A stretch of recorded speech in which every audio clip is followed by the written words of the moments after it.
বলবেন যে হে আমার বান্দা দেখ নামাজ পড়ছে না।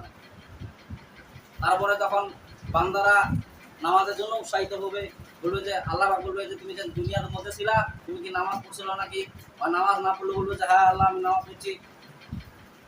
মানে বিচারে কাঠগাড়ায় যখন তারা যখন বিচার করে বলছে তুমি এই ভালো কামটা করছিলা, হ্যাঁ আমি করছিলাম, না করলে তোমায় তুমি বিচার করিবে, তাই না? আর যখন করা বিচার হয় তখন বউ বানিয়ে পালায়, বিচারের আগতে বউ না পালায়। ওরকম কি আমাদের দিন আল্লাহকে ধোকা দিবে, বান্দারা বলবে যে হ্যাঁ আমরা নিয়মিত 5 ওয়াক্ত নামাজ পড়তাম, কোথায় নাকি কথা, হ্যাঁ তো তাহলে আমাকে সেজদা করো, উসজুদু লিরাব্বিকা, আমাকে রবকে সেজদা করো। যারা 5 ওয়াক্ত নামাজ পড়তো, জুমার নামাজ পড়তো, ওরা তো সেজদায় উঠে পড়বে, আর বাকিগুলা মনে হবে যে আমার কাঠ বানিয়ে। আল্লাহ পাক বলেন হে ফেরেশতারা, এরা দুনিয়াতে আমাকে ধোঁকা দিত, কিয়ামতেও আমাকে ধোঁকা দেওয়ার জন্য যেটা ইচ্ছা মতো পিটাও, কাজে কি পিটাও, জাহান্নামের পাখা দিয়া এমন পরিমাণের পিটাও জাহান্নামের মধ্যে নিয়ে পালাও, বলেন না নাউযুবিল্লাহ। এত পরিমাণের পরিহার করা হবে, বলার জন্য ওখানে সমস্ত পয়গম্বর উম্মতরা থাকবে, পয়গম্বরগণ থাকবে, ওদেরকে লজ্জা দিবে, ওরা লজ্জা পাবে, হাই সর্বনাশ, দুনিয়া যদি বাজে নামাজ পড়তাম তো ভালোই হয়ে যেত। তখন ওরা বলবে যে আল্লাহ দুনিয়ার মধ্যে আমাকে আবার পাঠান, কাজ কাম ভালাই দিয়া খালি নামাজই করবো। আল্লাহ বলেন না, সুম্মা ইউমিতুকুম সুম্মা ইউহয়িকুম সুম্মা ইলাইহি তুরজাউন। তোমাদের কাছে কি আয়াত দেখা যায় নাই যে অতঃপর আমি তোমাদেরকে জীবন দান করেছি, মায়ের পেট থেকে ভূমিষ্ঠ করে জীবন দিয়েছি, তারপর মৃত্যু দান করেছি, আবার তোমাকে আমি হাসর নাসর করাবো, এরকম কি আয়াত তোমাদের কাছে যায় নাই? কত বলা না মানা অবশ্যই আসবে, কেন মানো নাই? তোমরা দুনিয়ার আর পাঠা দেওয়া চ্যালেঞ্জ নাই। 4টা জগৎ আল্লাহ দান করেছেন, একটা রুহানি জগৎ, একটা আরহামের জগৎ, একটা আলমে একটা ইয়ামুদ্দিনের জগৎ, একটা আলমে বারজগের জগৎ। আলমে বারজগতে যখন যখন ঢুকে যাবেন তখন আর দুনিয়াতে আসার কোনো চান্স আছে নাকি বলেন?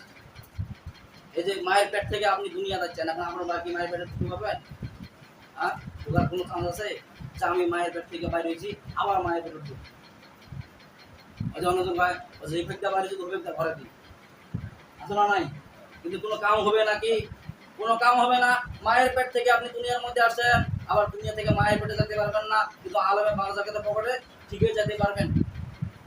ওখানে তখন হিসাব নিকাশ শুরু হয়ে যাবে, আপনার আমল নামাজ দেখবে, তালিকা দেখবে, খাতা খুঁজে বার কর, বলছে কি বলছে ফজরের নামাজ পড়ছে না নাই, জোহরের নামাজ পড়ছে না নাই, আসরের নামাজ পড়ছে না নাই, মাগরিবের নামাজ পড়ছে না নাই, ঈশার নামাজ পড়ছে না নাই, দেখা যায় ওগুলা টিকচল নাই, খালি পুরো চিহ্ন। 5 বার যদি আপনি ডিউটি পালন করেন কোনো মালিকের, আপনার যখন টাকা হবে শুধু দেখা যায় কিরে খালি 5 বারে পুরো চিহ্ন, মাসের শেষে আপনার মাহিনা ভালোভাবে দিবে নাকি? হ্যাঁ, মাহিনা ওই ওরকম পর্যায়ে দিবে, কিনা বলে। দুনিয়ার যদি এরকম হয় তাহলে কিয়ামতের দিন কেমন হয়ে যাবে? আল্লাহ পাক তো আপনাকে আমাকে মহব্বত করে দেখে আপনাকে এই রিজিক দিচ্ছেন, কিনা বলে? বলে 100 ভাগ মহব্বতের ভিতর 99 ভাগ মহব্বত আল্লাহর কাছে রাখে দিয়ে দিচ্ছেন, 1 ভাগ মহব্বত খালি দুনিয়ার মধ্যে দিচ্ছেন। আর এই দুনিয়ার মধ্যে 1 ভাগ মহব্বত মায়ের কাছে একটু বেশি গেছে, বাবার কাছে একটু বেশি, আর বাকি আর লোকগুলোর কাছে গেছে এক ভাগ, আর বাকি 99 ভাগ মহব্বত আল্লাহ পাক রেখে দিচ্ছেন। বলেন না সুবহানাল্লাহ। বাকি 99 ভাগের মহব্বত কেমন? আপনি আল্লাহ তাআলার এত নাফরমানি করেন, তারপর আল্লাহ আপনাকে খানা পিনা দেয়। একজন দাম করতেছে কথা, ভাই এই কিডনিটা যে আছে কিডনিটা কোথায়, বলছে কিডনিটা খোলা ওটা বিক্রি করতে পারে 5 লক্ষ টাকা। বলে 5 লক্ষ দিয়ে আপনি ওরকম অরিজিনাল কিডনি পাবেন না, যে অরিজিনাল কিডনি আল্লাহকে আপনার দান করবে, কিনা বলে? এই চোখটা আপনার কত করে নিয়ামত, আপনি চোখটা বাইরে বিক্রি করতে চান, আল্লাহ যদি চোখের হিসাব নেন এবং কিডনির হিসাব নেন, এই যে খানা খাদ্য খাচ্ছেন জিহ্বার যদি হিসাব নেন, নাক দিয়ে যদি ঘেরান নিচ্ছেন এটার যদি হিসাব নেন, আপনি হিসাব দিতে পারবেন নাকি? বলেন কোন মানুষ তৈরি করতে পারবেন নাকটা এরকম সুন্দর করে, চোখটা এরকম সুন্দর করে? অরিজিনাল কেউ চোখের সমস্যা হচ্ছে, তার চিকিৎসা অরিজিনাল চোখ কেউ করতে পারে না। আল্লাহ তাআলা যেইভাবে চোখটাকে দান করেছেন, বলেন না। তারপরে কত নিয়ম কানুন দেয়, চোখে যখন অপারেশন করা হয় অনেক কিছু নিয়ম কানুন দেয়। আল্লাহ পাক বলেন, হে আমার বান্দা, তোমার মায়ের পেটের মধ্যে আমি আল্লাহ পাক এমন চোখ দান করেছি, দুনিয়াতে তুমি ভ্রমণ করবা, তোমার চোখের কোনো সমস্যা নাই। বলেন না সুবহানাল্লাহ। কোনো নিয়ম কানুন আমি দিলাম না, খালি খাবার খাবার আর আমার নিয়ামতের শুকরিয়া আদায় করবা, ঠিক না? 5 ওয়াক্ত নামাজ পড়বা। আমি আপনাদের সামনে যে আয়াতে কারিমা পড়ছি সূরা আহজাবের 21 নম্বর আয়াত। সূরা আহজাবের কয় নম্বর আয়াত? সূরাতুল আহজাব 21 নম্বর আয়াত। আহজাব শব্দ হলো জড় হওয়া, দলবদ্ধ হওয়া। বলেন না সুবহানাল্লাহ। আহজাব শব্দ কি? জড় হওয়া, দলবদ্ধ হওয়া। যারা দলবদ্ধ দলকে পছন্দ করে তাদেরকে আহজাব বলা হয়। বলেন না সুবহানাল্লাহ। যে বিশ্বনবীজি রাস্তা দিয়ে গমন করতেছেন, গমন করার পরে চুলওয়ালা জড়ওয়ালা এক লোক বিশ্বনবীজিকে নকল করতেছে। নকল কেমন করে? আবু জেহেল উদ্বা সাহেবা এরা কি করতেছে, মানে উৎসাহিত দিচ্ছে ওই একটা পাগল লোককে, বলছে যে নবীজি যেভাবে হাঁটে, মোহাম্মদ যেভাবে হাঁটে তুমিও সেভাবে হাঁটো, মোহাম্মদ যেভাবে কথা বলে তুমিও একটু ওইভাবে কথা বলো। এরকম লোক আছে না? ওই যে কোন বলে মিছিলের মধ্যে আইতেছে, মানে গরু নিয়ে আনে মিছিল করে আসতেছে, আঙর বাবা গরু খাইবো, আঙর বাবা গরু খাইবে, নিশ্চয় আমাকে তোমার বাবা কি খাইবো, বলছে আঙর বাবা গরু খাইবো, তো তোমার বাবা কোনে, বলছে কবরের ভিতরে, বলছে মরা মাসি কেমন করে গরু খায়, তো জব করে আমরাই খাবো।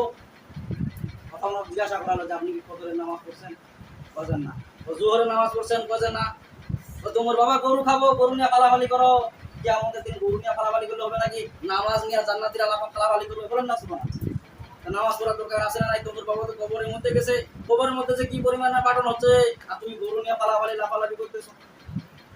ভাই ওরকম ওই আবু জেহেল উদ্বা সাহিবা একটা জটালা লোককে শিখাই দিচ্ছে মুহাম্মদ যেভাবে মানে ইসলামকে বিকৃত করার জন্য, বলেন না নাউজুবিল্লাহ, মানে হেনস্থ করার জন্য শিখাই দিচ্ছে যে মুহাম্মদ যেভাবে নাচা পিতা করে তুমি সেভাবে নাচা পিতা করো, ওইভাবে নাচা পিতা করো।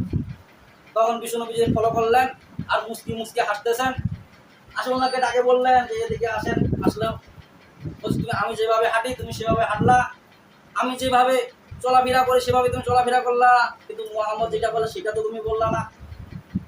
মোহাম্মদ কি বলে? মোহাম্মদ বলতেছে লা